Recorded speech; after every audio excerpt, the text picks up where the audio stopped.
all the members of the AIWC and well-wishers, and our speaker for the day, Ms. Adya S.A., and the faculty members of the Institute of English who have joined us. A very warm welcome to all of you. Today we have a very young speaker with us from the Institute of English, and that is Adya, who is a postgraduate student there. But what made me choose her to be the speaker at this forum today is that she has done quite extensive work on Japanese language and has translated modernist poet Yoshino Hiroshi's Hajime Te Koni, I hope I'm pronouncing it right, from Japanese to Malayalam, Ende Adyate Kunyine. That is the translation, my firstborn, in a magazine, in a Malayalam magazine. She has also translated Tolstoy's short stories, The Kitten, the Lion and the Dog, into Japanese for the translation collection by the Department of Russian. She has also written as a creative writer and published trilingual haikus in Japanese, Malayalam, and English in various magazines. She has also studied Japanese language at the N5 and N4 levels and got an A grade on the Japanese proficiency test, and was also a first prize winner of the Japanese speech contest conducted by ASATC in association with the Ministry of Foreign Affairs, Government of Japan. So I think at this forum, we have this young, I would say girl, student who has come to us to talk to us about her understanding of the language of Japan and the literature of Japan, the culture of a country that is so close to India. We all know that when we think about Japan, some of the things that immediately come to our mind is the art and the traditions of Japan. We know also that the haiku, which is a very short syllable based poem. We know about the ikebana style of flower arrangements. We know that a number of buildings are heritage buildings in Japan. So a country that is a superpower in culture, I would say. And not to forget the fact that they are the most hospitable, the most friendly, and I would say the most busy people in the world. I say that because during my experience at Shinjuku, long time back, I looked out of the hotel window, and early in the morning, around 6 o'clock, you see hundreds of Japanese moving like ants on the street and with their fast strides going to their work. So it is perhaps this, the inherent quality of hard work and the willingness to do that, that has been a critical factor in the economic growth of Japan. The Second World War completely destroyed Japan and Hiroshima. We know the bombing of Hiroshima and how people suffered a long time after that. Then came the earthquakes, then came the tsunamis, but in spite of all that, Japan still survives as one of the strongest, I would say, economic countries. However, slowly the population is decreasing and the percentage rate is very low, as low as 1.3. That is below the average rate of 2.1 required to maintain a stable population. So we have a very aging population in Japan. But I think it is this aging population that still... Excuse me, Jamila, excuse me. I think one person, Ragini, has written that there is no voice, no sound. She's written, I'm sorry to disturb you. But I can hear you. I don't know what is wrong with hers. I think it must be her. Yeah, it is clear. No, everything is very clear. Very clear. What about the rest of you? Can Yes, you she hear me? says. Yes. She is very not, audible. Ragini is not connected to her audio. Ragini is not connected to her audio. Okay. We can see that. That is her problem. Otherwise, it's fine. Okay, fine. Yeah. So to come back to what I was saying, it is the the aging population in Japan that contributes quite a lot to maintaining the culture, the tradition, and the art forms in Japan. Japan was also home to a lot of ethnic tribes from East Asia as early as the 5th and the 6th centuries. And we know that eventually, when we look at the Japanese population, apart from the immigrants who have left Japan and settled in various other parts of the country, a sizable population of the youngsters returned to Japan to keep strong the economy that they have built.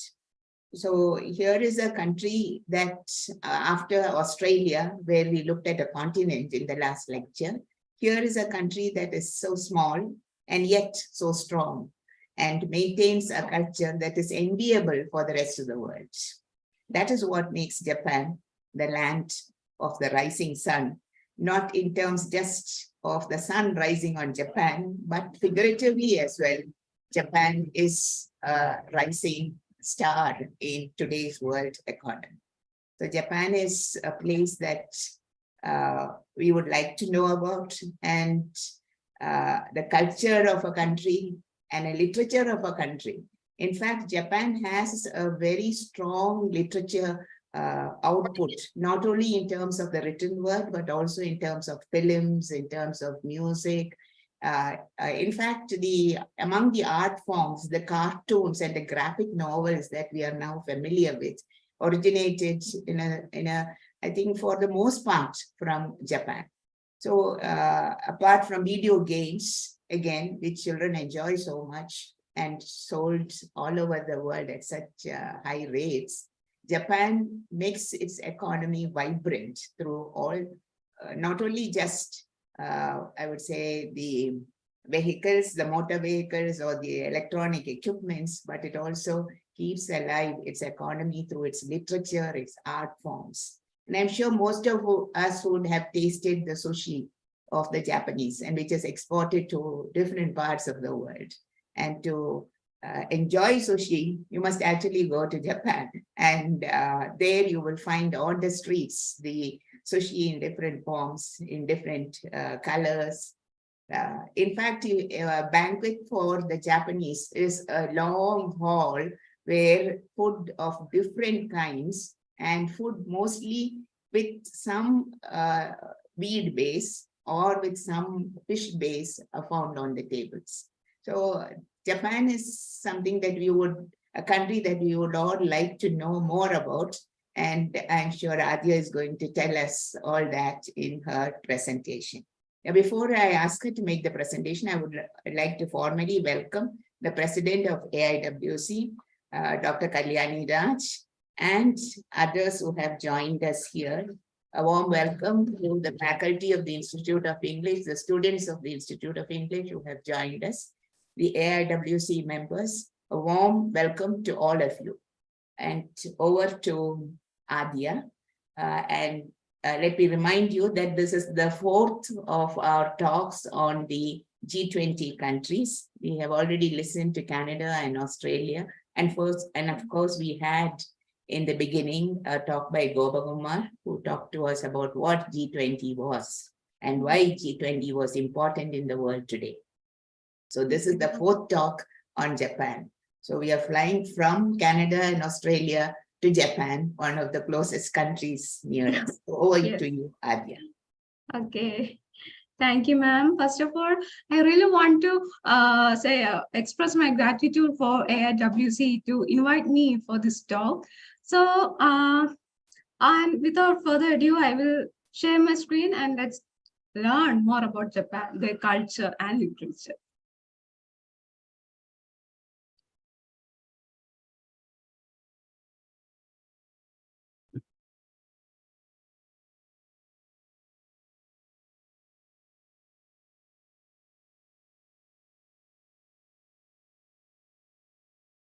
I hope it's visible. Yeah. Yeah. Discovering Japan, the land of the rising sun. So let's start with the geography. Japan is an island nation located in the East Asia. It consists of 4 main islands and numerous smaller ones, with a total land area of approximately 378,000 square kilometers. And there are 47 prefectures in Japan with its own unique history, culture, and attractions. The country has a diverse topography, including mountains, forests, plains, and coastal areas. It's located on the Pacific Ring of Fire, makes it prone to earthquakes, volcanic eruptions, and tsunamis. In addition to the 4 main islands, Japan has many small islands, including Okinawa, known for its tropical climate and unique culture. You can see the map of Japan here. If you look closely, the map of Japan resembles a dragon lying in the ocean.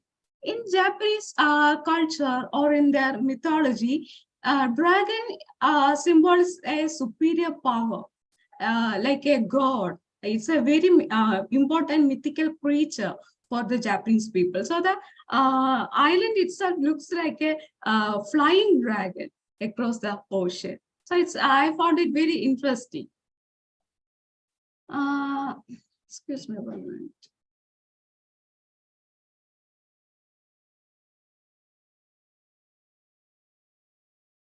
Okay, so now let's see more about the geography, the forest and wildlife, rivers and lakes, the urban areas and infrastructure. Even though Japan is covered in forests, approximately 70%, these forests are home to a variety of wildlife, including bears, monkeys, and many species of birds. Japan's forests are also important, providing timber, paper, and other materials. However, recent years, deforestation and habitat loss has become major environmental concerns.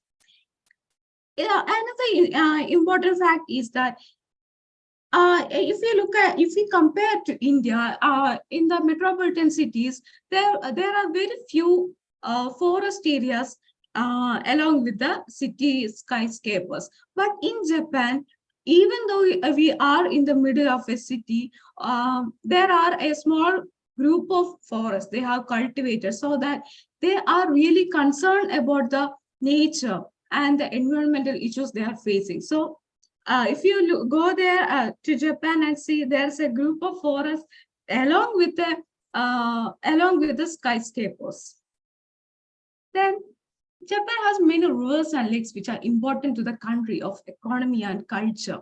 The Shinano River, which runs through the central Honshu, is the longest in Japan and is used for irrigation, hydroelectric power, and transportation. Now let's move on to the urban area and infrastructure. It is known for the modern cities, advanced technology, and efficient transportation systems. Of that, Shinkansen, the bullet train, is very famous for its speed. Tokyo, the capital of city, is the world's largest and most densely populated city, with a population over 13 million. Japan's infrastructure influenced high-speed train that I mentioned earlier, the Shinkansen, subways and highways connecting its cities and regions. The country also has a well-developed energy sector with nuclear power plants and renewable energy sources such as solar and wind power. Then let's see the climate of Japan. Japan has a temperate climate with 4 distinct seasons. The climate varies depending on the region, with the northern parts of the Japan being cooler and southern part experiencing a subtropical climate. Here are some key features of climate of Japan.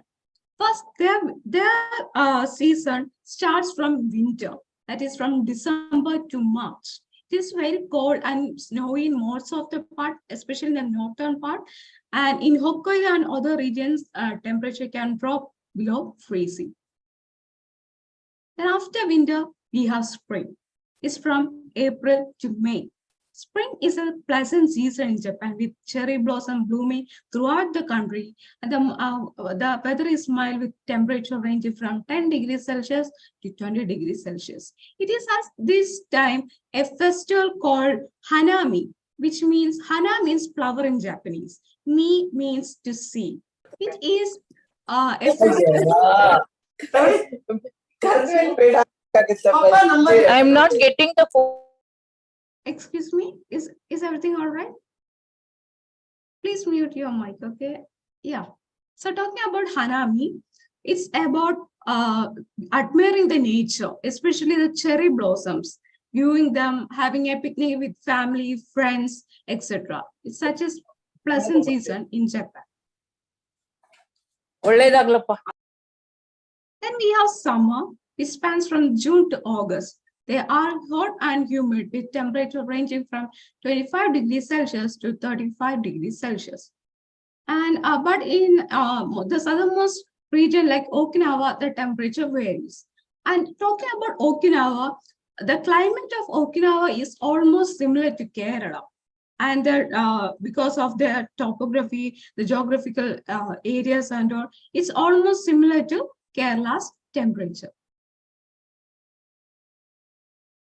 Then we have the last season, autumn, from September to November. Autumn is another pleasant season in Japan with mild temperature and beautiful fall foliage. This is the time to admire momiji. Momiji means color-changing leaves. It's a season where the maple leaves change its color from green to yellow to orange to red. At November, these red color peaks, and it's a very festive season to watch and enjoy these colorful leaves. Let's look a little bit about Japan's history. Starting from the early history, the history of Japan dates back to its prehistoric time with the first known human habitation dating back to around 30,000 BC. After that, we have the feudal era.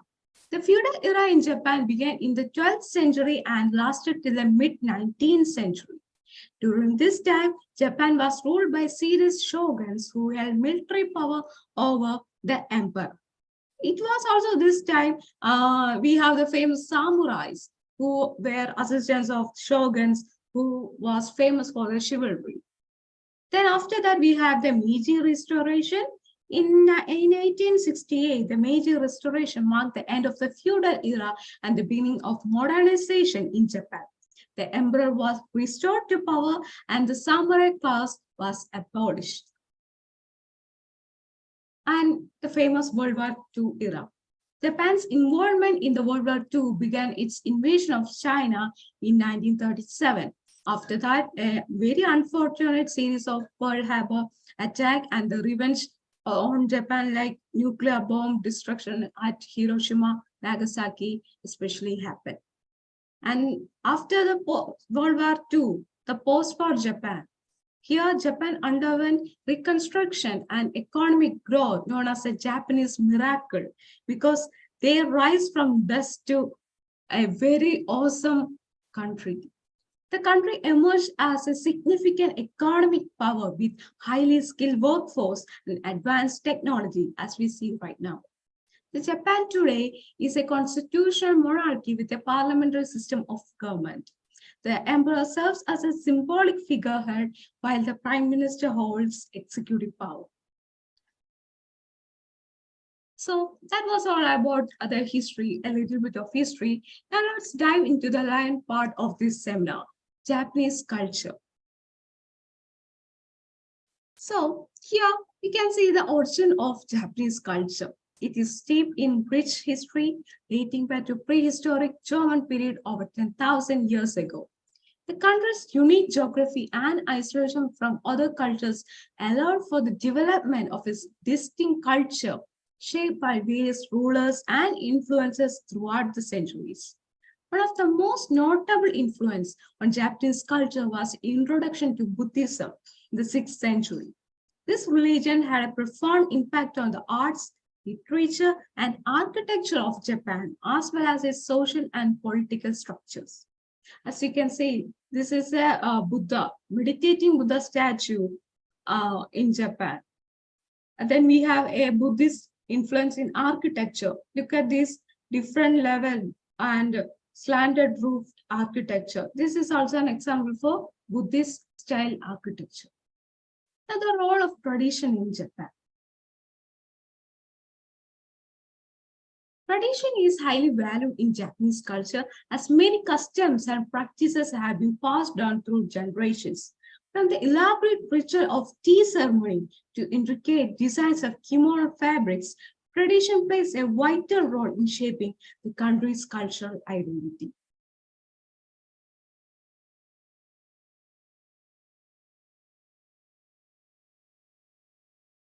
Let's see a few of them. First, in the first picture here, we can see the Japanese tea ceremony. And look at the settings. Here, we can see a bamboo mat. It's called tatami mat. And it is here we use that. And this is the tea ceremony tools. Like this is a pot for boiling hot water. You can see the bowl. And a spoon too for the water. It's actually green tea called matcha. You have to froth the matcha powder in hot water using a bamboo skewer. And near that, you can see a pot with flowers. This is a flower arranging. This is called ikebana, the art of flower arranging. And you can see the lady wearing in a traditional attire known as kimono. Kimono basically and literally means some like cloth to wear. Ki means to wear. Mono means thing. So a piece of cloth to wear. It's a traditional Japanese traditional cloth for women. So tea ceremony is a very slow and long process from making the tea, serving to the guest, and drinking it with respectfully. And if you look closely at the matcha teapot, there is a picture or a design at one side of the matcha pot. And when you serve this matcha to your guest, you should turn the cup towards the guest so that person can see this design. And when you receive the matcha and before you drink the matcha, you again have to turn the cup sideways so the design can be seen by the person who served you tea. This shows a mutual respect for the one who served the tea and for one who is accepting the tea. Then towards the right, you can see a martial arts. It is a samurai martial art. At the Shogun era, it was very popular, but at this period, it is reduced to family traditions and martial arts more than protecting and duty, as we have Japanese police right now. So this is a samurai. And look at their hairstyle. They have a unique hairstyle and they teach the students generations through generation the art of samurai. Then at the left bottom, we can see illuminations. It is an illumination display for the Christmas, as Christmas is a very important festival, as majority, you can say majority, because, but most of the Japanese people have accepted Christianity. And Japan is really famous for its illumination, especially for Christmas and New Year, a spectacular view and a play of lights in a Christmas tree. And in the center, you can see this is a picture from Japanese New Year. And this is a shrine. And you can see on either side of the shrine, there is bamboo. Bamboos are planted here. And there you will write your wish and tie them on a paper and you will pray for the God for a better luck, a new start and all. So the first thing Japanese people do in a new year is to go to a shrine and pray for a better year. On the right bottom, we have a matsuri, which means festival, a typical Japanese festival, which is surrounded with people wearing yukata, which is a lighter version of kimono. It is easy to wear and easy to walk. And people will wear traditional dresses. And you can see all matsuri or the festival have a lot of lanterns. It's like a festival of light, spreading light and happiness. Moving on to the pop culture, while traditional culture remain integral to Japanese society, the country is also known for its vibrant and influential pop culture. From anime and manga to video games and fashion, Japanese pop culture has gained a global following and continue to evolve and innovate.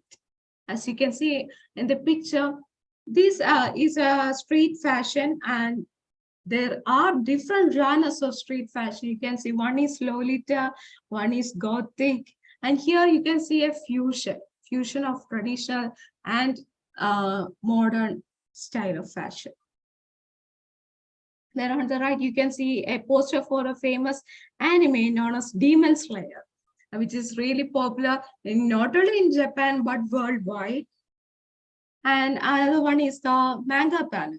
Actually, manga, it is from the manga that animes are usually adapted and animated. One of the defining characters of Japanese pop culture is its ability to blend traditional and modern elements, creating a unique aesthetic, and it's both familiar and fresh. This fusion can be seen in everything from the colorful cosplay costumes to the futuristic design of Tokyo's skyline. Next one I have to include is the emoji.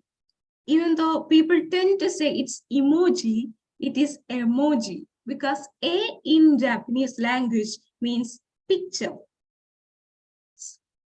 And as a user of social media, you have probably used many of these. And these are the pictures or emojis we usually use in social media while we chat. And there are many people use this one to say ayo, like putting hands on their head. But actually, it is the Japanese way to say okay. First, the one before that means no. And the one after that, the hands on the head, it makes an O shape. It means okay. And then we have the gomen nasai, means extremely sorry. Lying down and bowing is to show respectful, we saying I'm sorry. Then we have the sauna, means it's like a hot spring bath. And we have the traditional kimono, tatebana, like as I mentioned earlier, writing wishes on a bamboo plant. Then we have the sakura cherry blossom, some famous food like curry rice, sushi, obento, dumpling, tempura, onigiri, like that. Dangos are here, matcha, then chopstick, wind chime. There's some Japanese dolls, Japanese hen, lanterns, and many other things. These are masks used for festivals and all. And there's a Japanese temple.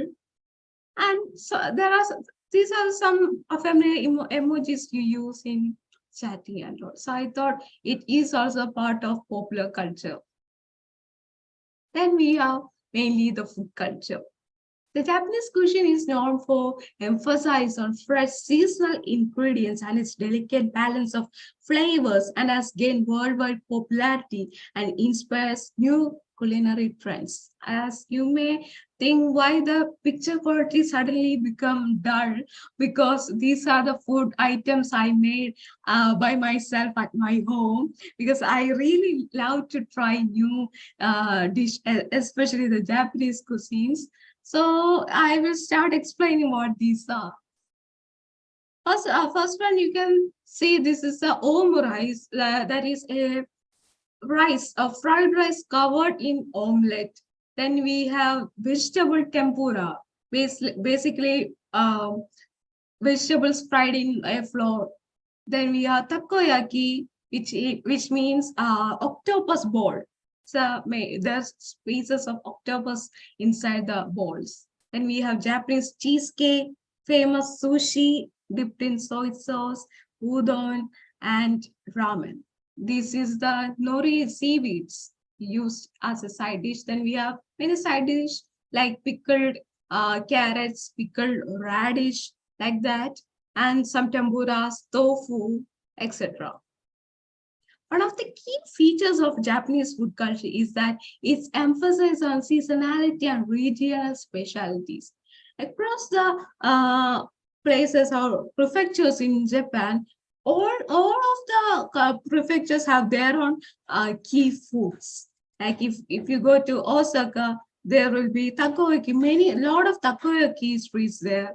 And if you go to Tokyo, their ramen is famous, etc. like that. In addition to sweet, sour, salty, and bitter, Japanese cuisine recognizes a fifth taste called umami. Umami is often described as a savory or meaty flavor, and it can be found in foods such as mushrooms, soy sauce, and dashi, which is a broth made from dried fish and seaweed. So we know all these four sweet, sour, and bitter, but for Japanese cuisine, they have a fifth taste. And that's really interesting, I guess. Now, we have to talk about the work culture. The work culture in Japan is known for its strong emphasis on discipline, hierarchy, teamwork, and dedication. Let's see some key factors. First one is the punctuality. It is highly valued in Japanese work culture, and employees are expected to arrive on time or even a few minutes early. Additionally, long working hours are standard in many industries. And from my experience, I have met few Japanese people, and if they say we will meet at this time, they will be at that time. They are very punctual. And this Japanese work culture, they strongly emphasize on harmony within the group or a company. Their hallmark is the teamwork. Teamwork and cooperation are highly valued, and discussions are often made collectively through consensus. This group-oriented mentality promotes a sense of loyalty and commitment to the organization.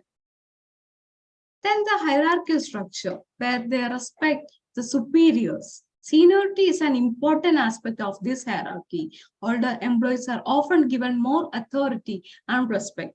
And for this hierarchy, they are given many titles like Shacho, Bucho, Kaicho, like that. So they address them not by their name, but by their title to show their respect. It's a honorific title to maintain a respectful demeanor. And you can see that in the pictures to show the teamwork. And there's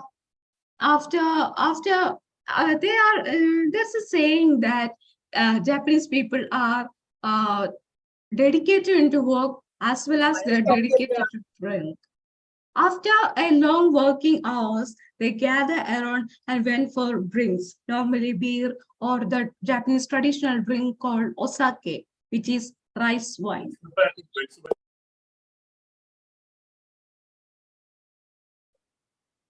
The concept of gambaru, doing one's best, is deeply ingrained in Japanese work culture. Employees are expected to show dedication and put in significant effort to achieve their goals. The idea of putting the company's need above personal interest is prevalent, and loyalty to the organization is highly valued. And there is a saying, like it's a phrase, when you are working and someone near you is still working and you are going home, and you will say "Ganbatte kudasai," which means do your well, like do your best, like that.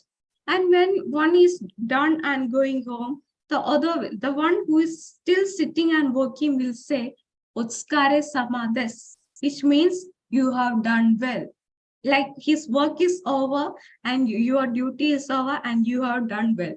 Every day they will say this to your colleagues to affirm their part of their duty. Japanese work culture has its own set business etiquette and protocols. This includes exchanging business cards with both hands, using appropriate honorific language, and respecting hierarchical norms during meetings and business interactions. As you can see in the picture, while receiving a business card, you have to receive it using both hands and you have to bow slightly to show respect. And even after receiving the business card, you can't just put it in your bag or pocket without any care. You had to take care of it, and you have to show them that I am giving respect to you and put it neatly in your case. There's a case for business cards or even in your purse. That will show how much you are important to me.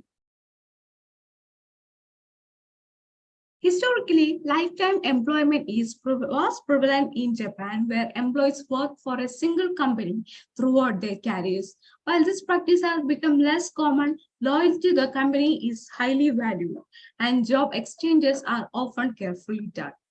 For them, just resigning while you're working and joining another company is not accepted. Even now, for some extent, they don't appreciate this kind of attitude towards work. They want a lifetime loyalty towards their organization. Also, I have talked about their overtime working hours. It's not because they are forced to do overtime, it's because they love their work, their dedication for their work, and loyalty towards their organization. If we compare to India's work culture, as far as I have seen and heard, the employees will stare at the clock. Is it 4 p.m. yet? Or if it's possible, they will leave the work at 3:55. So they can get out of the building at 4 p.m. sharp. But as for Japanese people, they don't look at what's the time. They just want to continue to work for their own benefit as well as for the benefit of their company. Now, I would like to include some famous places to visit which mark the cultural destination of Japan. First of all, is definitely the capital of Japan, Tokyo. As you can see in the right corner, there is Tokyo Skytree and Tokyo Tower. Tokyo Tower was built first, which is a replica of Paris Eiffel Tower. It is known as the Tokyo Tower. Then after that, we have Tokyo Skytree, which is built recently and taller than the Tokyo Tower. And if you go there, you can see the entire scenery or the site of Tokyo City. Then we have Kyoto, which is the old capital of Japan. Then if you look at the right corner, you can see a bamboo forest and a golden temple. Yes, Japan also have a golden temple just like us. It is called Kinkakuji. Kin means gold. So it's a golden temple in middle of a pond. These are the two famous destinations in Kyoto. Then we have Nara, which is known as the city of culture, famous for sacred shrines and days, of course. The deers are so friendly that if you bow at them to show respect, they will bow for you too. And monkeys ride on these deers for transportation, and the monkeys will give bread or some other snacks for the deer as a payment for the transportation. It's a really nice sight to see at Nara. There are a lot of parks, ponds, etc. And it's a really nice place to be in. Then we have Mount Fuji, the tallest mountain in Japan. It is an active volcanic mountain, and people go for trekking, mountain climbing at the summer season. Even in summer, there is still snow on top of the mountain. And the most interesting fact that I found about Mount Fuji is that there is a working post office in top of the mountain, at volcanic mountain, and it's still working. You can send letters and you will receive letters from the post office if you put their address like that. And because of the volcanic heat and all, there are hot springs near the mountain, and you can boil eggs in that water, and with the ash particles in that egg, it is said that it is much healthier than a normal egg because it's boiled in that hot water of Mount Fuji. Then we have Hokkaido, the northernmost part of Japan, which is very cold area, and it is actually famous for cows. They have animal husbandry more than any part of Japan, and you can see a mini, what can we say, mini Amsterdam or mini Kashmir, like it's like a valley of flowers. Then we have Hiroshima, a historically significant city, and Nagasaki, a city with sad history. As this is a museum of Hiroshima, like this was a dome which was damaged during the nuclear bomb. And if you look closely, this is the picture before and after. This is a picture of Nagasaki, the main city of Nagasaki. This picture was right after the nuclear bombing, where nothing is left, the water is polluted, the sky is still cloudy with the destruction, with the blast, and you can find nearly nothing in that area. But look at here on the right side. It's after years the city have rebuilt. They are not ready to sit quiet and sad. They said, no, we can't sit like this. Let's start rebuilding our city. Their hard work, their dedication is visible at the current state of the city of Nagasaki. Then we have Osaka, another cultural delight, where the famous Osaka castle is present. This is a picture of Osaka castle. And we have Hakuba for adventurous activities here. During winter, Japanese people go for skiing. Skiing is a very famous sports for Japanese people. And during almost all winter vacations, everyone visits Hakuba for skiing. Then now we have the Kamakura, where the Buddha resides. We have seen this previous slide that Buddhism did have a great influence in Japan. And they have in Japan they have actually three main Buddhist structure. First one is the meditating Buddha, as you can see here. Then there's a standing Buddha and a reclining Buddha. That's the top three Buddhist statue in Japan. Now we have Shibuya, a bustling city which is famous for its Shibuya crossing. This is a place where numerous thousands of people cross the road at a time. And they have a Guinness record for that too, for the famous Shibuya crossing. Then Akihabara, for a perfect city life. This is a heaven for anime fans and video gamers.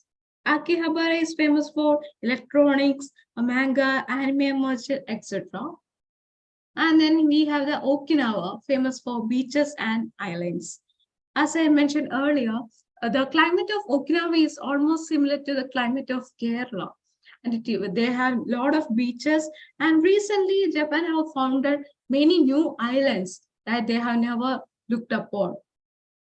And with many tourists visiting these islands and beaches, the rising concern for environmental conservation is the main topic, because these visitors will go and throw waste at their beaches where no human have before touched upon. Then we have the Ueno Park for a breath of fresh air. This is a picture of Ueno Park at the spring season, where you can see cherry blossoms blooming on the both side of the park. And we have Yokohama, where it's also another bustling city. Then Kanazawa, famous for its food culture. As you can see, these all are traditional shops famous for their delicacies, especially for okashi. Okashi means traditional Japanese sweet. They are mainly made of sweet potato and rice flours, and they spend a lot of time making it and making the taste different from one another. Then we have Kobe. Kobe is also famous for its architecture marvelous, and Fukuoka, Japan's oldest city. It is where the reclining Buddha statue present. Now, moving on to the second main part of this seminar, the Japanese language. The language of Japan, also known as Japanese, is spoken by approximately 130 million people worldwide. It is the official language of Japan and is also spoken by Japanese community around the world. It is a complex and fascinating language that has evolved over centuries, influenced by Chinese and other Asian languages. It is written using combination of three scripts. First one, kanji, that is the Chinese characters, then hiragana and katakana. Hiragana is the main language of or the script for Japanese, and katakana is used to write foreign words. The loan words like words taken from English, French, German, etc. I have shown an example, a demonstration. I like anime. Anime ga suki desu. And the word anime is English, and that's why it is written from katakana. And you can see it is more angular. Angular type of script is katakana. Then we have ga, suki, and this. These are more curvical. So that type of script is hiragana. And the suki. This is Chinese character, and this is kanji. And that's more important. Oh, I have to talk about kanji. This word suki, this also means love. I love anime. And if you look at this kanji part, the first part means woman. Second part means child. So it resembles a mother and a child. The love and care a mother gives for her child. That's how suki, like or love, care. That character have many meanings. So Japanese language is a combination of both hiragana, katakana, and kanji. And let's see the phonology. Japanese have 5 vowel sounds and 14 consonant sounds, including some unique sounds not found in English. The rhythm of Japanese is often described as morai, meaning each syllable has equal weight and duration. The time I would take to say ka is also equal to say ma. That's why it is called morai. One interesting feature of Japanese phonology is that the use of pitch accent, where the pitch or tone of the word can change its meaning. For example, you can see a same letter, ame. This is also ame, this is also ame. But the pitch or the tone, when it is different, it means entirely two things. If it is ame, means rain. If it is ame, it means okashi or sweet. So when the pitch or tone changes, that meaning also changes. Ame means rain. Ame means sweet. There are many similar words like hana. Hana means flower. Hana means nose. And this is really interesting fact about the Japanese language. Then we have the grammar. Japanese grammar is very different from English with subject, object, verb, word order, and has no articles, plurals, or future tense. And about future tense, you will be surprising. How will you say the sentence about future tense? For Japanese language, if you want to say something about happening in the future, you have to specify when the event will occur. For example, I am going to school. In Japanese is watashi wa gakkou e ikimasu. And if you want to say it is in future, you have to say when it's going to happen. Watashi wa ashita gakkou e ikimasu, which means I will go to school tomorrow. So adding a word ashita, which means tomorrow, by specifying when the action is taking place, then you can convey the meaning when if it happens in present or future. Instead of using preposition, Japanese uses particles to indicate the relationship between words in a sentence. Another unique aspect of Japanese grammar is the use of honorifics, which are special verbs, verb forms and vocabulary used to show respect or politeness to someone of higher status. There are many different levels of honorifics depending on situation and the social hierarchy involved. Just like our Indian culture, Japanese culture also give respect to their elders. they bow to the elder one, and even the words we choose to talk about someone superior to us, even seniors, our superior to people at your work, or our elders, or even to strangers, the Japanese language have different words. And I have included some of this Japanese language honorific. San. San is a suffix usually used formally to address someone, even somebody older than you, or even for a stranger. Chan. Chan is used to address young girls and children. Then we have Kun, addressed to young males of same age or somebody younger than you. Then we have Sama. It's a more formal version of San, and mostly people don't address to call an individual, but like for guest, customer, like that, to give them respect, they use Sama. Then we have Sensei to address teachers, but Sensei is not confined to as a suffix for teachers, but also for doctors and writers, like authors. We use the word Sensei. Then we have she to mean Mr. or Miss. Usually that's only for the written form. To show respect to someone, we use san.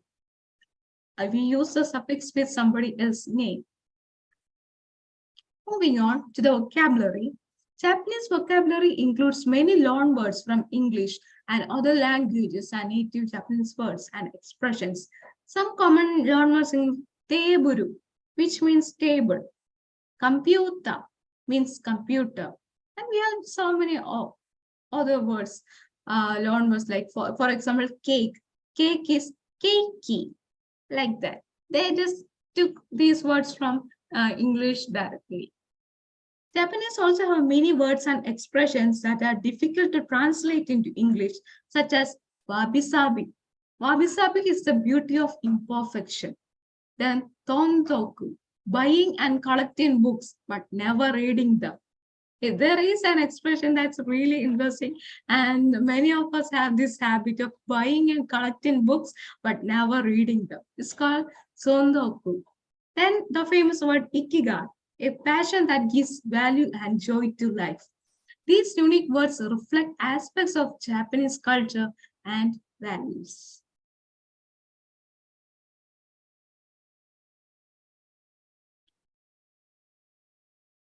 Talking about the language, there are regional variations. Like many languages, just like many other languages, Japanese has regional pronunciation, vocabulary, and grammar variations. Some of the most notable dialects include Kansai-ben, which is spoken in Kansai region around Osaka and Kyoto. Tohoku-ben, spoken in the northeast Tohoku region, and Kyushu-ben, spoken in southern island of Kyushu. These dialects reflect the diversity of Japan's geography and history and add richness to the complexity of language. They also provide a way for speakers to express their regional identity and pride. And you can see the difference. In standard Japanese, that is a Tokyo dialect, we say, how to say, I don't know, wakaranai. But when it comes to Kansai dialect, it's wakarahen. Omoshiroi, interesting. Omoroi, really? Hondo, homma, like when you say this word, when you hear from which is slightly different from the standard dialect, it adds, it gives another way of expressing the language in their own unique way, their own regional identity. Now, let's see the Japanese literature. Japanese literature has also significantly impacted the global literary landscape. Japanese literature often explores themes of nature, love, and the transient nature of life. First, let's start from poetry, waka or haiku. Japanese poetry has a long history and is known for its concise and evocative style. The most traditional form of Japanese poetry is waka, which includes tanka and chonka. Tanka consists of 5 lines with syllable pattern of 5-7-5-7-7. while choka is longer form with alternating lines form of 5 and 7 syllables. Then we have the famous haiku, a more recent form. It is a 3-line poem with a syllable pattern of 5-7-5. Matsuo Basho is one of the most famous haiku poets, known for his contemplative and nature-themed work. I have written an example of Basho's most famous haiku called The On Pond. And first, it is written in Japanese. I will read it out. Furui keiya, kawasu tobikomu, mizu no oto, which means old pond, a frog leaps in, water sound. It's very short, but have beautifully captured an image of a frog leaping into water. I would say the translation haven't pictured the true essence of this haiku, but the Japanese one really gives an imagery of nature.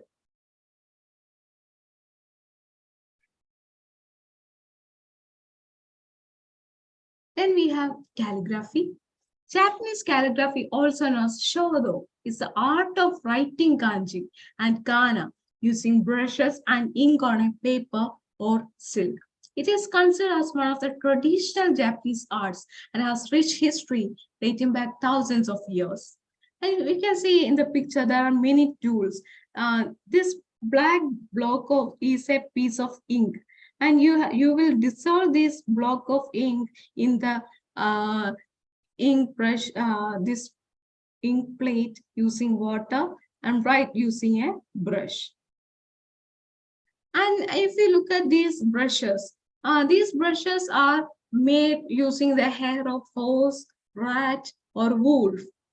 And ink can be either solid or in liquid form, and it is grounded in the inkstone, as you can see in the picture. Japanese calligraphy emphasizes the balance of lines, rhythm, and movement. There are different brush techniques used to create various strokes, such as sweeping, pressing, rubbing, etc. That's how you can create this piece of work. It's a artwork of bamboo. It's drawn using these brushes. Also, they do write using this calligraphy, the kanji. And it is mostly hung around the rooms of your main hall, etc. And these techniques are practiced and perfected through years of training. And they believe that whatever hobby you have, you should dedicate even a little bit of time, and you should practice this every day. This is called Kaizen. Kaizen means improving daily, little by little. It's the Japanese philosophy for improving oneself. Moving on to the prose, Japanese prose encompasses a variety of literary forms. Monogatari refers to narrative fiction, often in the form of long tales or novels. First example include The Tale of Genji by Murasaki Shikibu. It's considered one of the world's earliest novels, and The Tale of the Heike, the epic recounting of the rise and fall of the Taira clan. And modern Japanese novel has its roots in the late 19th century with the emergence of writers like Natsume Soisuke and Mori Ogai. Japanese novels often focus on themes like family, relationship, and the individual's place in society. Some notable Japanese novelists include Haruki Murakami, Banana Yoshimoto, Yukio Mishima, and Yasunari Kawabata. Moving on to the drama form, there are two famous drama forms. One is No, and second one is Kabuki. This Japanese drama, first one, No, is a traditional form of mass drama that emerged in the 14th century. It combines of elements of music, dance, and poetry to depict spiritual and supernatural themes. No plays often depict Chinese mythology, history, and Buddhist philosophy. If you look at the picture, you can see a masked man and dancing. And the mask shows what character you are playing. Just like in Kathakali, you can see what kind of face paint you have used. You can see what character they are. And also these novel plays depict Japanese mythology. These masks will change according to your character. If you are doing a kitsune, which means fox, the mask will be a fox mask. If it's a ghost, it will be a white round mask with a short black eyebrows, like that. Then we have kabuki, which is a more vibrant and popular form of theater characterized by colorful costumes, exaggerated gestures, and stylish acting. You can see there's a lot of for big wigs are used, and you have big and heavy dresses are here. It is originated in the late 17th century and features historical and contemporary themes. Then we have the most popular form of prose, that is manga. Manga is a popular form of Japanese comic book that covers various styles and genres. Manga often includes stories of adventure, romance, science fiction, and fantasy, among other topics. Some include the most popular manga series include One Piece, Naruto, and Dragon Ball. These three are called the big three of manga.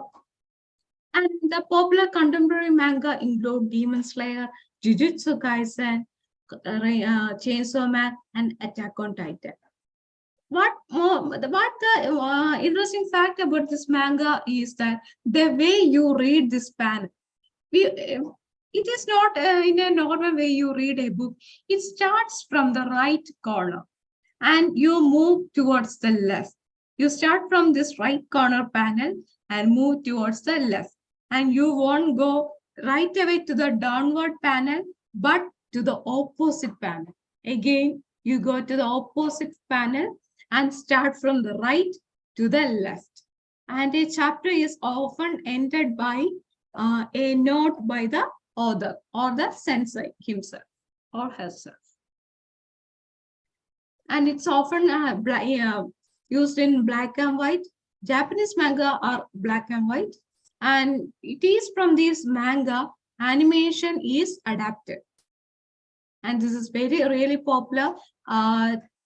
Before COVID, it was really rare to get hold of a manga in your hand, especially in Kerala. But after COVID, thanks to globalization, I will say, globalization made it possible to explore and to possess these mangas in our hand. It is now available in local bookstores, and you can see mangas in book fests and all. So I'm really grateful for the fans. Now, another important part is the translation. 100 Years of Solitude by Gabriel Garcia Marquez was translated into Japanese by the renowned Japanese novelist Haruki Murakami.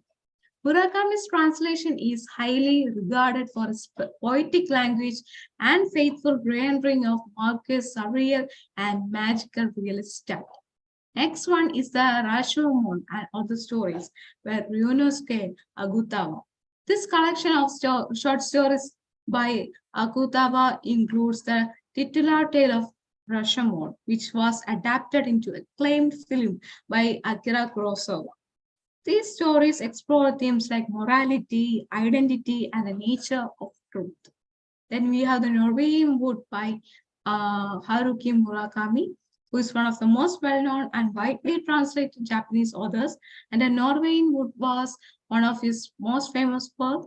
And the novel tells the story of a young man named Toru Watanabe and his relationship with two very different women. It is known for its melancholic and introspective tone. And translations do play a big role in propagating the language, culture, and tradition of Japan. Then another important fact we have to check is the Japanese films. These Japanese movies have a significant impact on world cinema and left a lasting legacy that continues to be felt today. Japanese makers have been known for their experimental and innovative approaches to filmmaking, especially directors like Kurosawa, and also introduced a new technique like deep focus and the use of natural light, which gave us a lasting impact on how movies are made. And many Hollywood movie makers have cited Japanese movies as a major influence on their work. Japanese horror movies, known as J-horror, has become a popular subgenre on their own right. These Japanese movies have often tackled social and political issues in a nuanced and thought-provoking way. Movies like Tokyo Story by Ozu and Ikiru by Kurosawa explore themes like family, aging, and the search for meaning in life. These movies introduce iconic characters and stories and have become beloved worldwide. For example, the character Godzilla became a pop culture icon.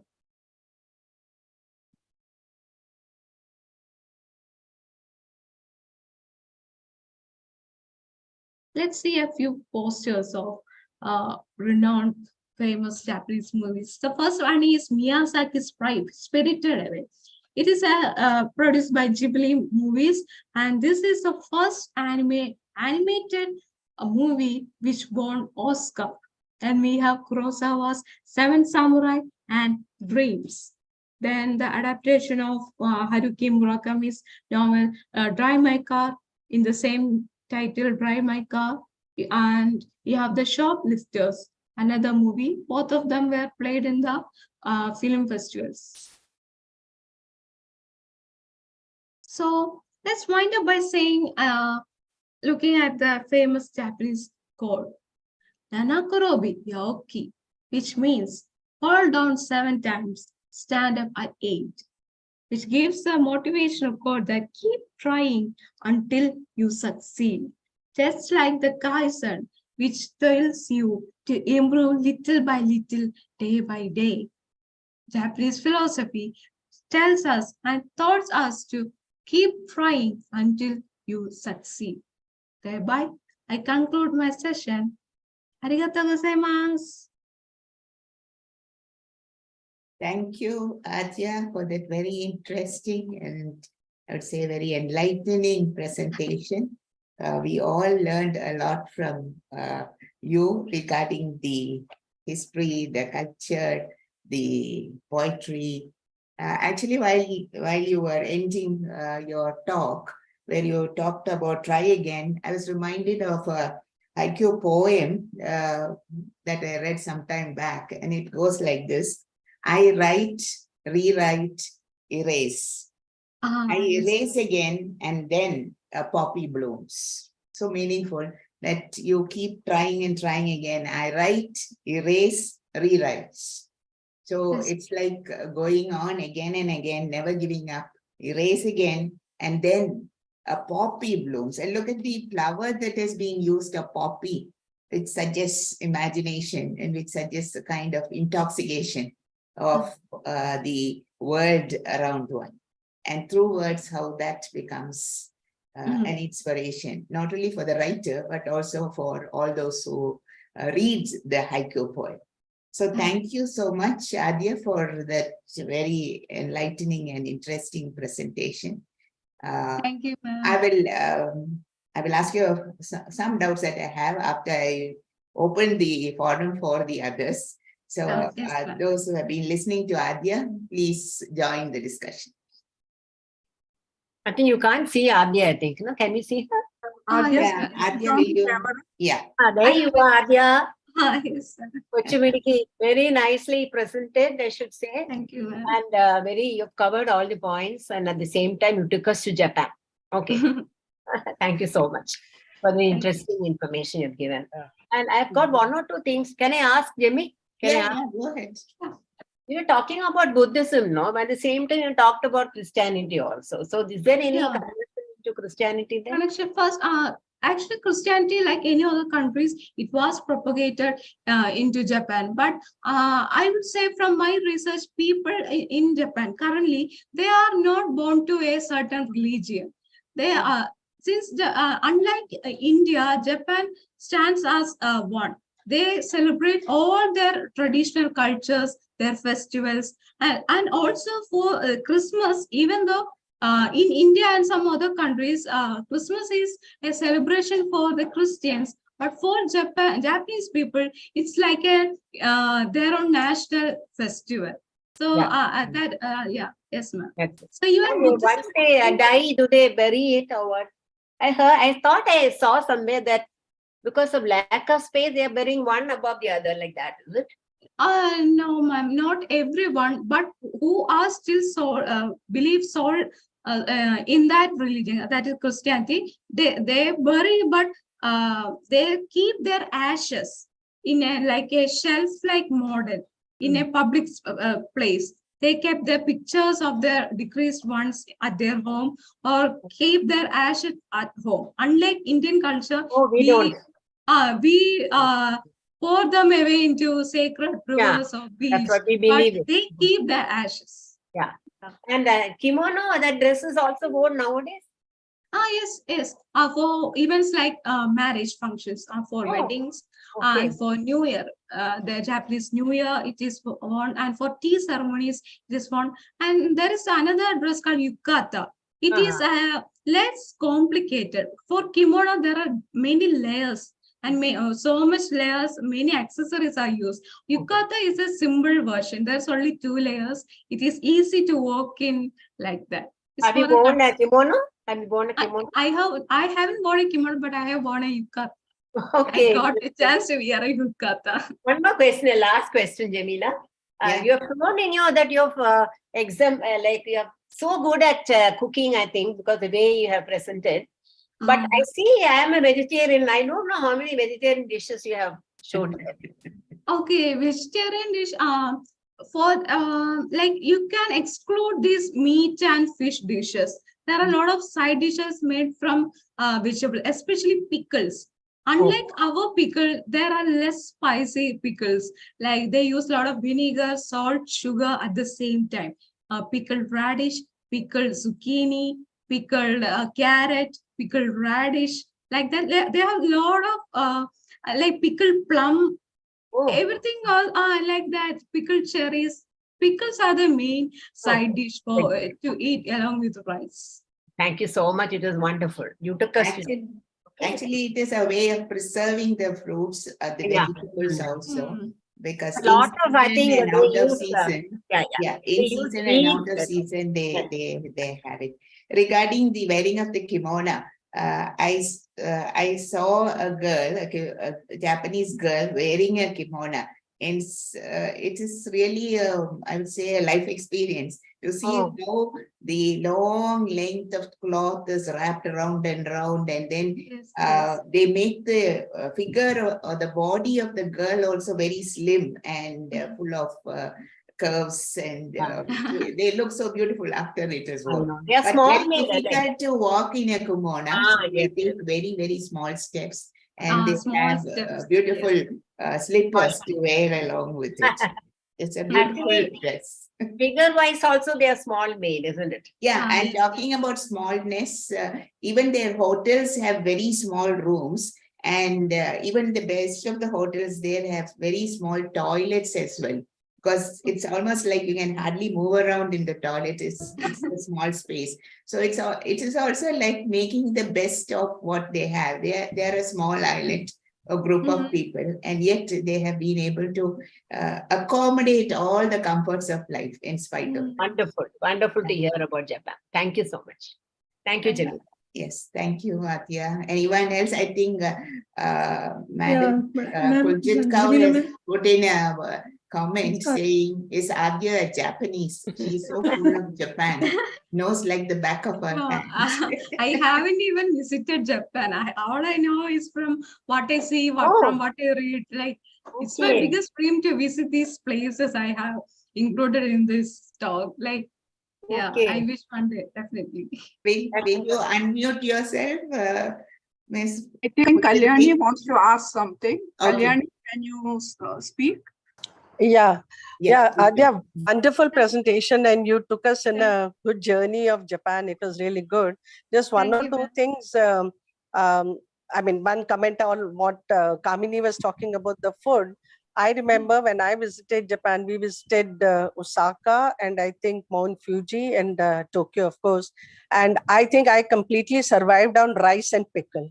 what Jamila ji was telling was absolutely correct. The varieties of pickle they make, and with something like kimchi, like Korean kimchi, they also make something like that. And so I completely survived for a week on that, one-time meal of rice and this pickles, wonderful pickle, and it was nice.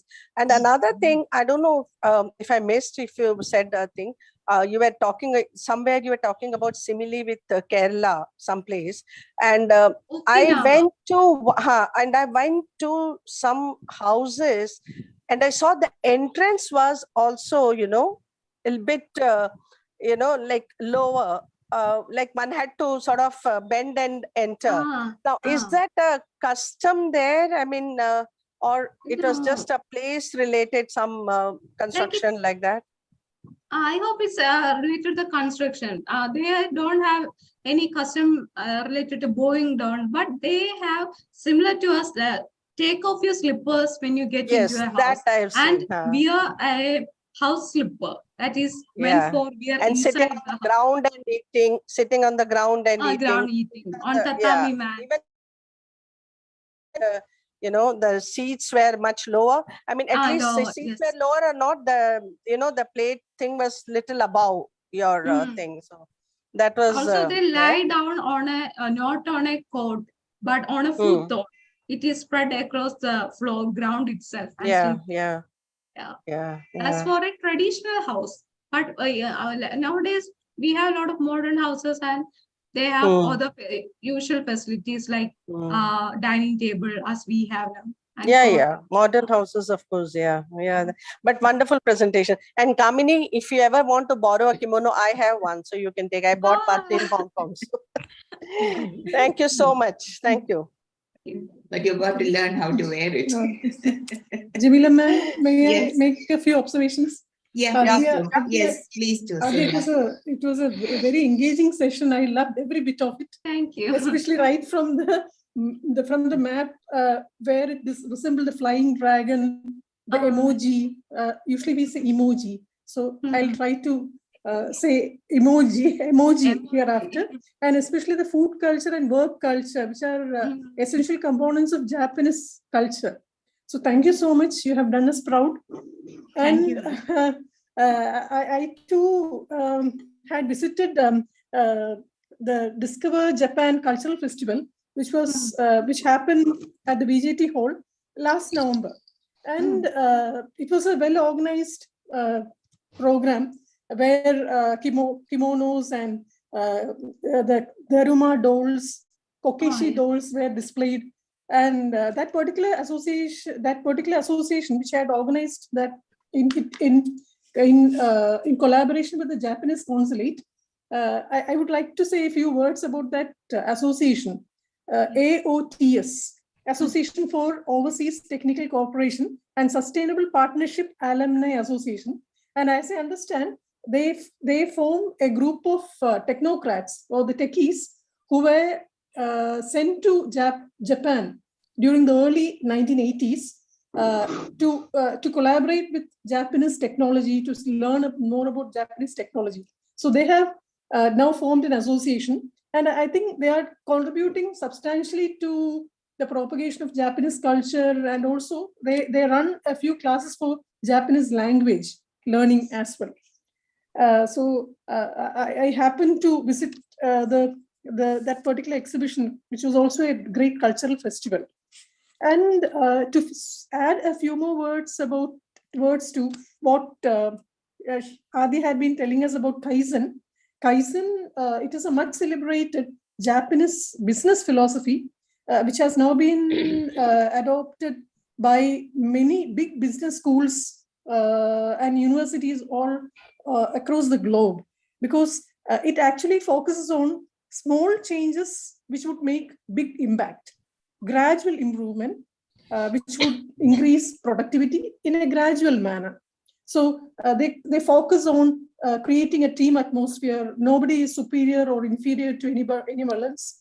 And they also focus on everyday procedures. So work is the work progress is calculated but on a daily basis. So small changes give greater impact. That is what they believe in.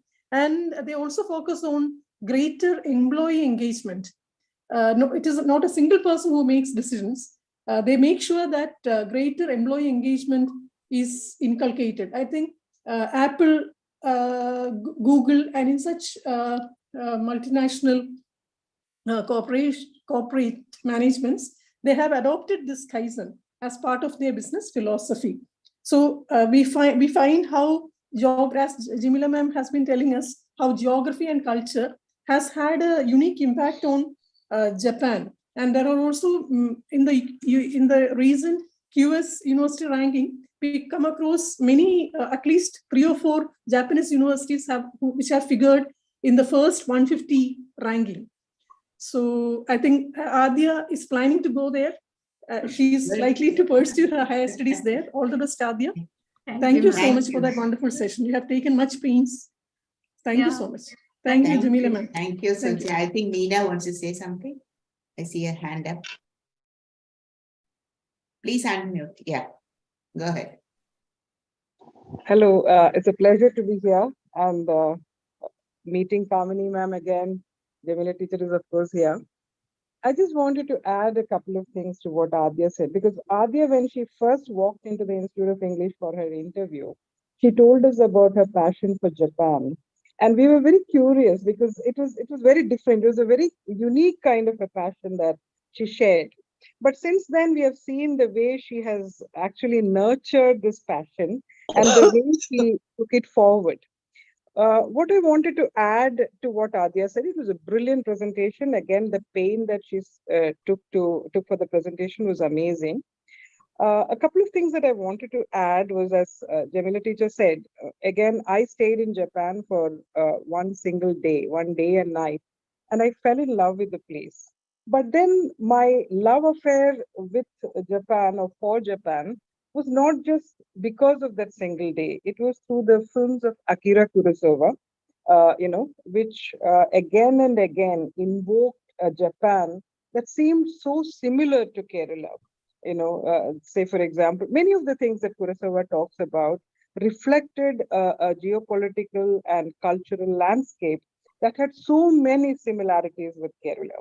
Then, of course, there was another movie that I wanted to share with all of you. You must all watch it if possible. Alan Rene's Hiroshima, Mon Amour, Hiroshima, My Love. Hiroshima, My Love talks about a French actress who comes to the city of Hiroshima, and she's there to film an anti-war movie. She's the lead actor, and she falls in love with a man in a bar, a Japanese man. And it is one of the most amazing, most brilliant films that I have seen. And I fell in love with, Japan once again, all over. It was very different from the kind of films that Kurosawa made. But then Alan Rene's Hiroshima Mon Amour was a signature film of the French New Wave. And I think it actually transformed the way I thought about life. I thought about love. I thought about work. I thought about war. So Japan has this very interesting ways of getting to you and maybe hooking you to its culture, its cinema, its anime, its music, so many things. And of course, Memoirs of a Geisha, which again is a book and a film that is fascinating. So thank you so much, Adya. And of course, the team that helped us go on this journey, embark on this journey with Adya to Japan. Thank you so much, one and all, and especially Adya. Thank you. Thank you. Thank you. Thank you, Meena. Shruti, your hand is up. Yes, hello, ma'am. Good evening, and hello, Adya. Hi, how are you? Adya happens to be my student, ma'am. I have taught her for her honors, BA honors, and I just wanted to share one memory that I have. Like, she used to be a huge fan of Korean BTS, and and I wasn't into Korean drama, but now I am also very much into Korean drama. But at that point of time, I wasn't. And I remember I told her, they all look like girls. They are very effeminate, aren't they? And I still remember the way her face fell. She was so sad that I had mentioned that.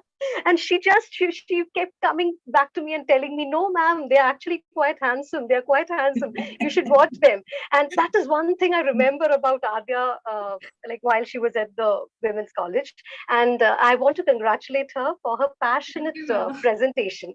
And that's what we can see that you're really passionate about Japan. And I really hope you do go to Japan and maybe send us a few pictures from Japan. So good work, Adya, and I'm so proud. Thank you.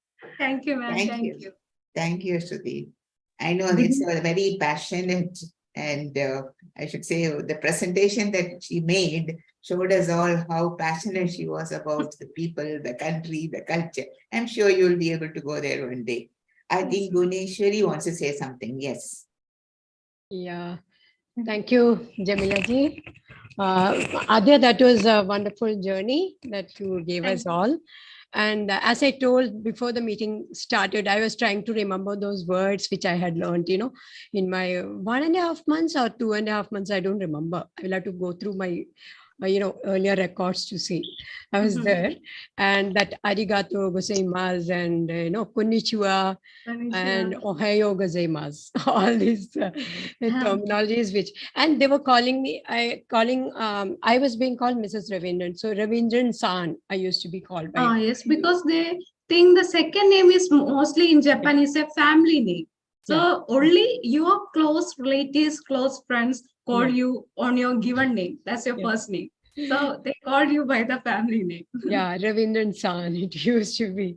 And of course, I remember, we reached in April when that cherry blossom celebration was going on. We had a lot of parties in the evenings after the classes. We had training, actually, classes.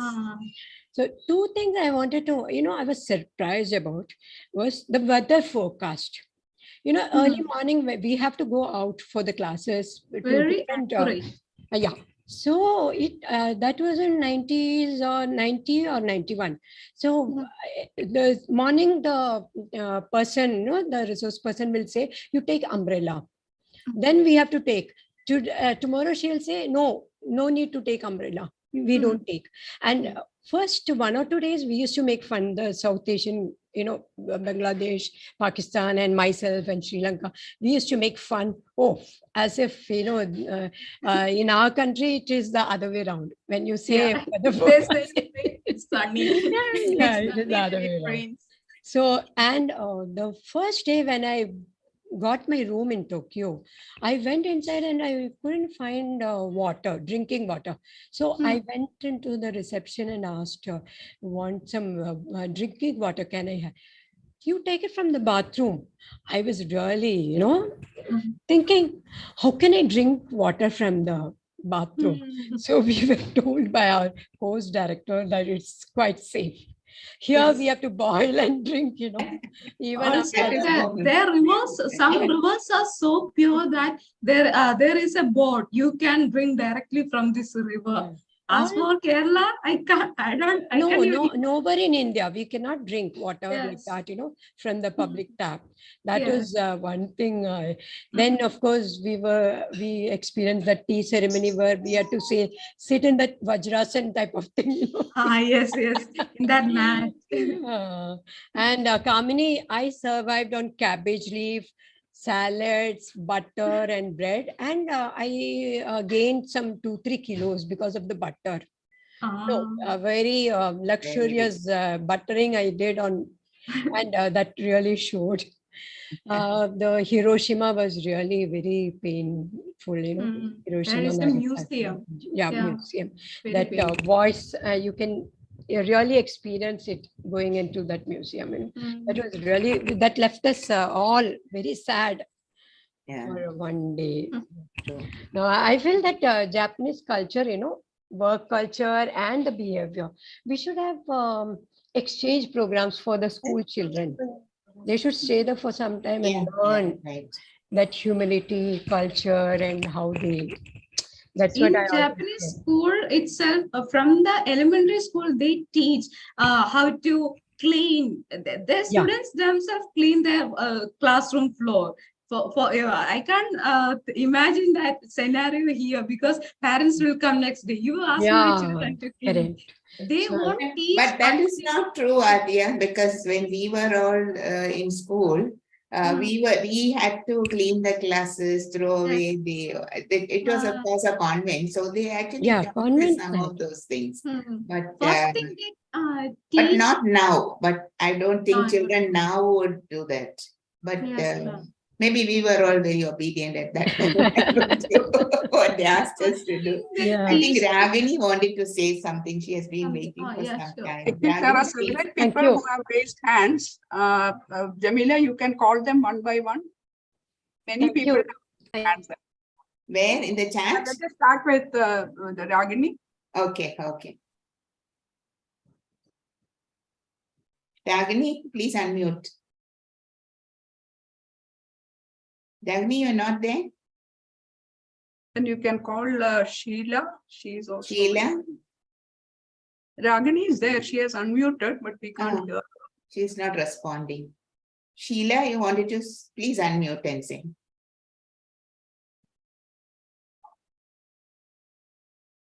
Yes. Go ahead, Maithili. So, thank you very much.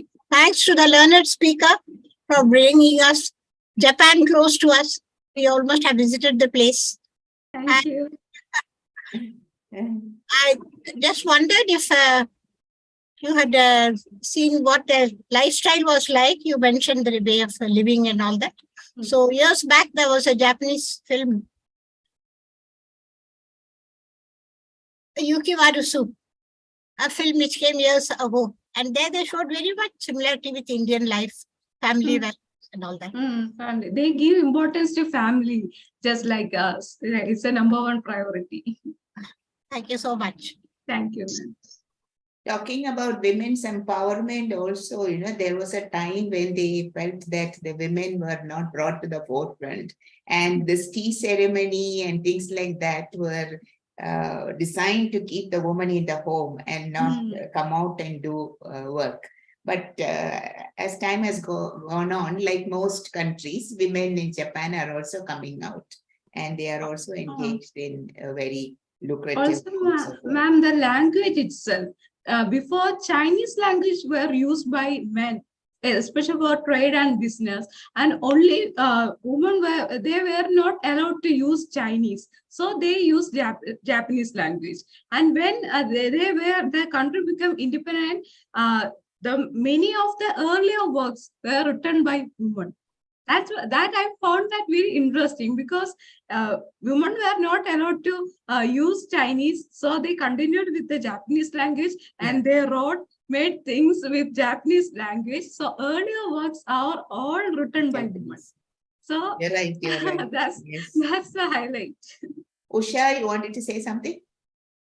No, you can ask the others, because I think one or two people are waiting to speak. But I don't see anyone. Good evening to all. Good evening. Yes, please go on. Yes, Manjula, please go on. I am Dr. Manjula Suresh from Coimbatore.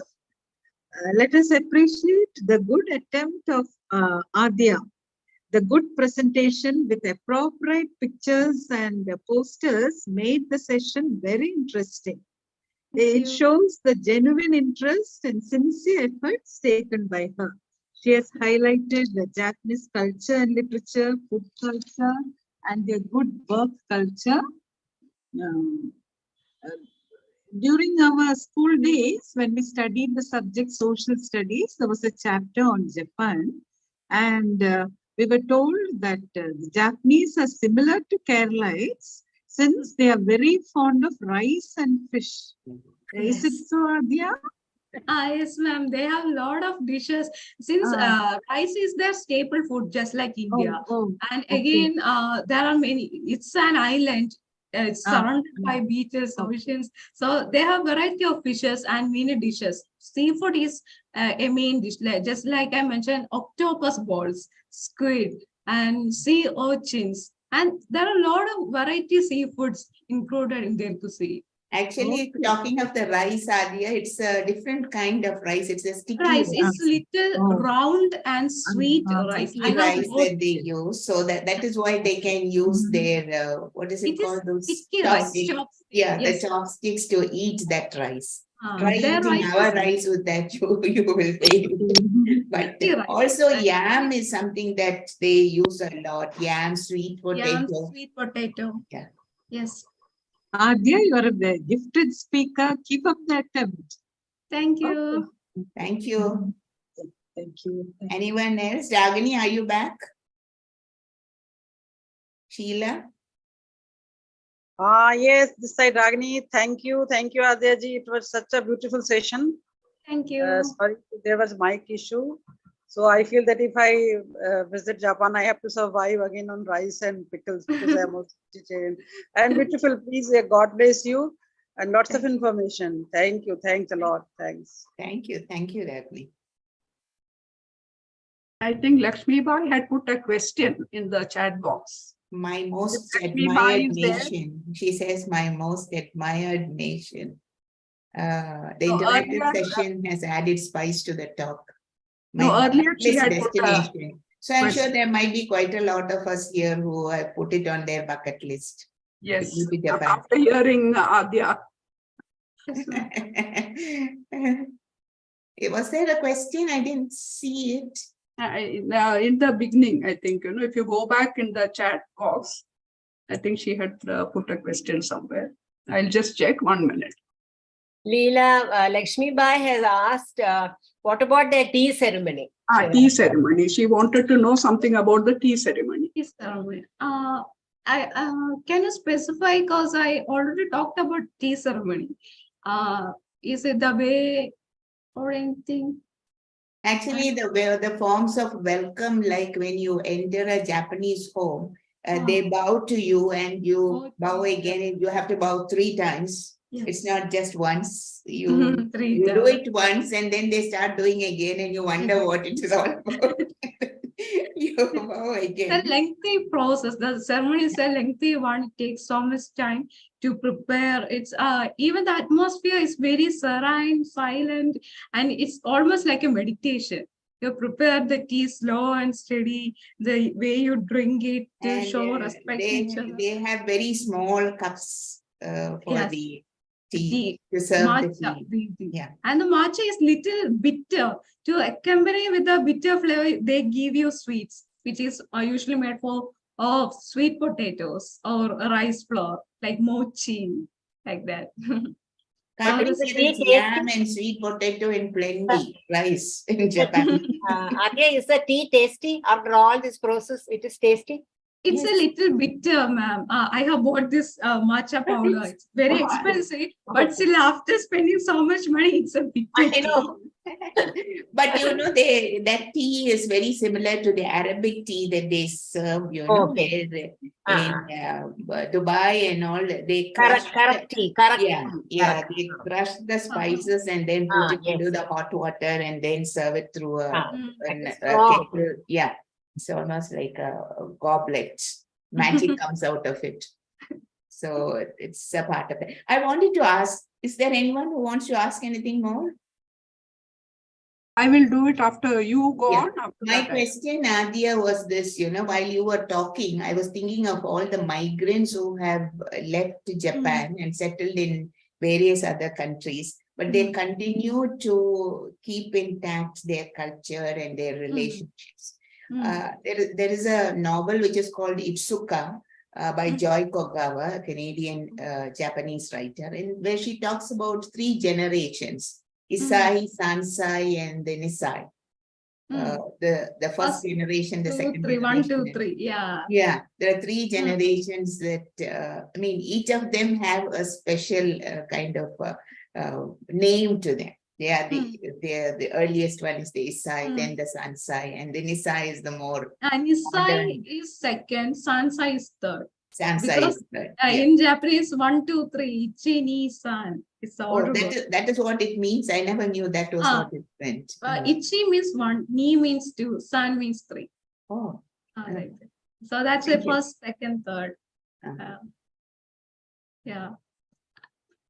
Anyone else who wants to say something? Yeah, Adya, about Sure. you mentioned that you have never been to Japan. So I was just wondering, how did your interest in Japan start, and how come that you have so thoroughly, sort of taken Japan into yourself, and you are pronouncing all the words without any hesitation, and you have gone into each and every aspect of their life, culture, literature, everything. So can you just tell us a bit about how your interest in Japan started and how you sustained it all these years? So first, it all started in 2018 after my +2. It was a vacation before joining the college. So during that free time, I watched anime, Japanese anime. And it was very interesting. The language I found very cute at first. And the way they dress, the way they talk, the things they eat. And it was a different culture, a different style. And I was very interested in that. And again, my goal was to my primary goal was to listen or watch this anime without subtitle. I want to just look at it and understand from it. That's from where I started to learn the Japanese language. I went to YouTube, search for free classes and all, and I started to learn the language. Then I met my sensei, my teacher, who who is no more, but he passed away last year. And he taught me Japanese, and I applied for Japanese proficiency exam. It was at Chennai, and I passed 2 levels of proficiency exams. And then I don't want to keep lose the touch with the language. So I started writing short paragraphs in Japanese. Then I thought maybe I will start writing short poems. Then I wrote short poems. Then I was introduced to haikus. And I thought, okay, now I will write haiku.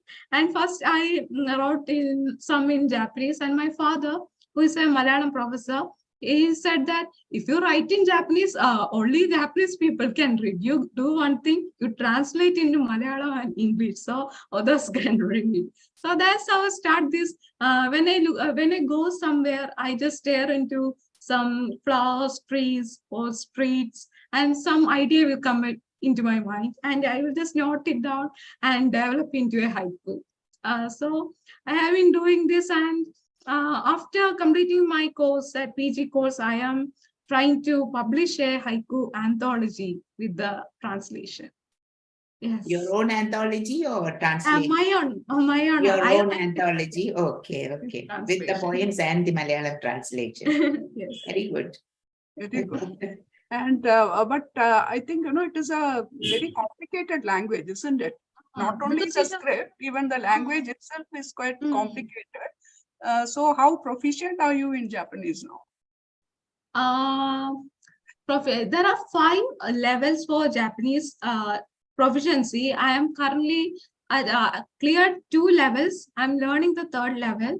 And also I am teaching some students Japanese language. So I keep updating myself so I don't forget the roots.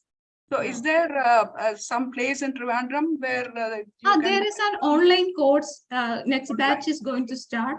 So as I say, ASA TC, they are in collaboration with the consulate, Chennai consulate.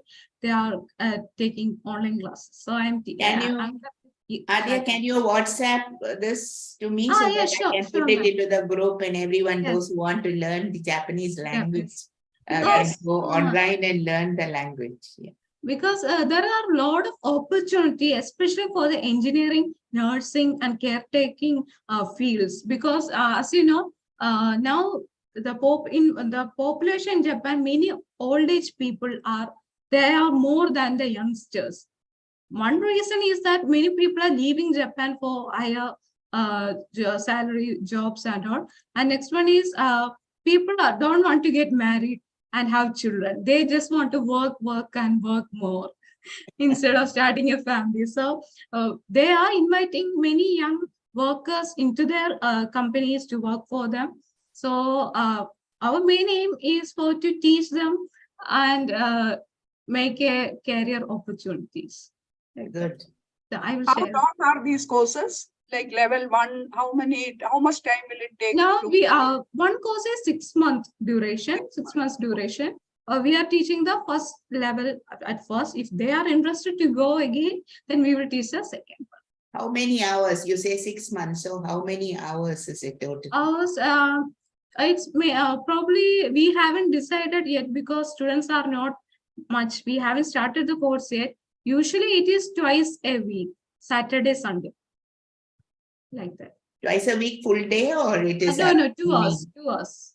2 hours, Saturday, Sunday. 4 hours a week, that means. So 4 hours a week. And like that, And I remember 6 months. there was a lot of scope for translators because yes. IT, lot of development took place in Japan, and all the manuals and instruction manuals they wanted translated in Japan, and a lot of people were learning Japanese at that point. Chinese and Japan are very much in demand. And now she says that vacancies for professionals. So, it will be an added advantage if they learn Japanese. So what is the level from which you start teaching? 12th pass children, or? Anyone can learn this language, but most of the students are from workers from Nissan, because Nissan from branch from India, so they can go to the main branch at Japan and work there. Like that. And many students, we also had school students who passed 12, 10 standard, like that, who are interested in the language and culture. When you say we, who are the teachers? Like you and teachers others? Means, as Suja ma'am has mentioned earlier, AOTS. They were a group of techies who got training at Japan and all. They have an engineering background. And now we have a institution at Random, and we are taking online classes for students. It's online. It's all online classes. Online, yes. Online class. I will share the details. Yeah, share the details. I'll put it on our site so that everyone, those who want to learn Japanese can do that. So thank you very much, Adya, for that very, very interesting talk. We all really enjoyed it. And I think we would like to add her words of appreciation to what I've just said. Thank you, ma'am. Actually, I'm really glad that you chose me for this topic. I'm really grateful. We couldn't have chosen a better person. So as I said, you were one of the youngest speakers, and when we were thinking about putting your name, and we were wondering what should go with Adya's name. So because you always had a lot of degrees and positions to go with it. I think I said, like Susha and Anusha and I discussed that, and I said, we just put her as a postgraduate scholar. But you have made this evening worthwhile for all of us. We all enjoyed it. Thank you, Adya, and wish you all the best in your journey ahead, teaching Japanese language, and perhaps soon flying off to Japan. Yes, thank you. A good time there. Thank you very much.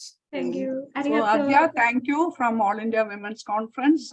We thank you very much, and we hope you will stay connected with All India Women's Conference. Yes, I'm looking forward to the next session. Yeah, that's definitely we'll keep sending you the links, and you must attend and understand. Yes, sure. And as Jamila said, you are the youngest person we have had on this forum. This is the 30th lecture under this literary and cultural forum. And but you have really made it worthwhile, as Jamila mentioned. We all enjoyed it. And I think, the amount of effort that you have put into making this presentation is very, very evident. We could make out how much time and effort you have put into this. And that perhaps comes from being so young. A person who's older may have been, little slack in doing this. So it has been a very good choice, and I think we'll invite more young people into our forum. Jamila, maybe we'll identify young speakers, and they are so full of enthusiasm, and they go into the thorough details. So And the passion makes us. And the passion, yes, and the passion with which she was presenting. And I'm like, she has almost converted all of us into Japanese fans. We are all now planning to go to Japan. So I wish you all the best, Adya, and I hope you get a chance to go to Japan and really make your mark in the in language, literature, writing as an author and teacher. We wish you all the best. Thank you. Thank you. Thank you, Adya. One more thing before everyone leaves. Our next talk for the next month is on Chinese culture and literature. And Dr. Sudhi Ramachandran will be doing that. So thank you. So requesting all of you to join us again next month, first Saturday. Thank you. Bye. Sayonara. Bye. Say that again. Sayonara. Sayonara. Sayonara. Yeah. Old song. Yeah, Joy Mukherjee song. No, Asha Parekh and Joy Mukherjee. Sayonara. Love in Tokyo. Love in Tokyo. Love in Tokyo. Yes. Yeah. So I thank all AIWC members and non-members who joined this session.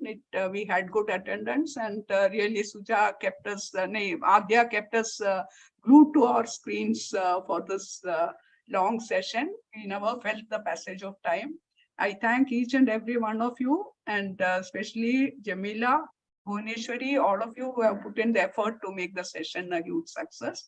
Thank you. And I especially thank the office bearers who joined from Delhi, and for all other members who joined from various parts of the country. I mean, we had members from all over the country who had joined, and I'm sure they all enjoyed your session. Special thanks to you, Adya, and all the best. Thank you, ma'am. Shall we end the session? Yeah. Yeah. Thank All you. the best. Bye. Thank you.